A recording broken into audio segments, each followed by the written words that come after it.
Halo teman-teman Sobat Era.com. Bagi teman-teman yang sedang terkendala dalam menyalin atau mengcopy tabel di Microsoft Excel ke Microsoft Word, maka teman-teman boleh mengikuti langkah praktis ini sehingga tabelnya yang dihasilkan akan sama persis dengan di Microsoft Excel dan juga bisa diedit di Microsoft Word.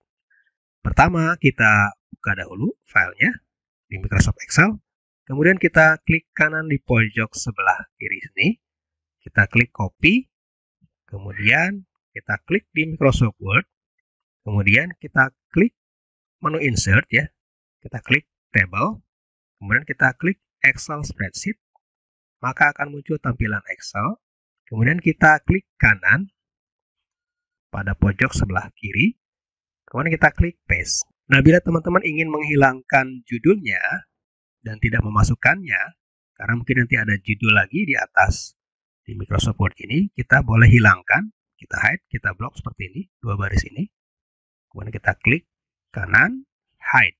Setelah itu kita coba lebarkan agar semua kolomnya tampil atau terlihat di Microsoft Word. Kita geser ya kotak yang kecil ini. Kita tarik lagi. Seperti ini. Setelah itu kita tarik ke bawah kotak kecil ini. Tarik ke bawah.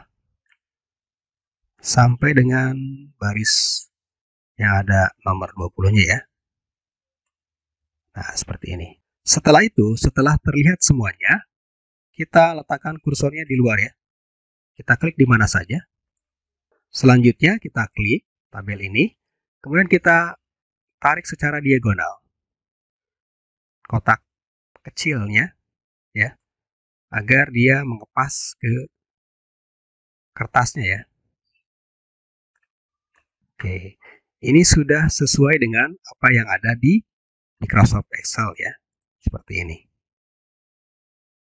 Sama ya. Sekarang kita boleh perbesar seperti ini. Dan bila ingin diedit ataupun ada sesuatu yang keliru, kita bisa sesuaikan di Word ini.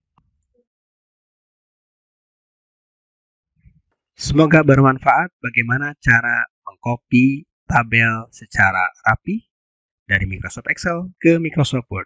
Salam era.com.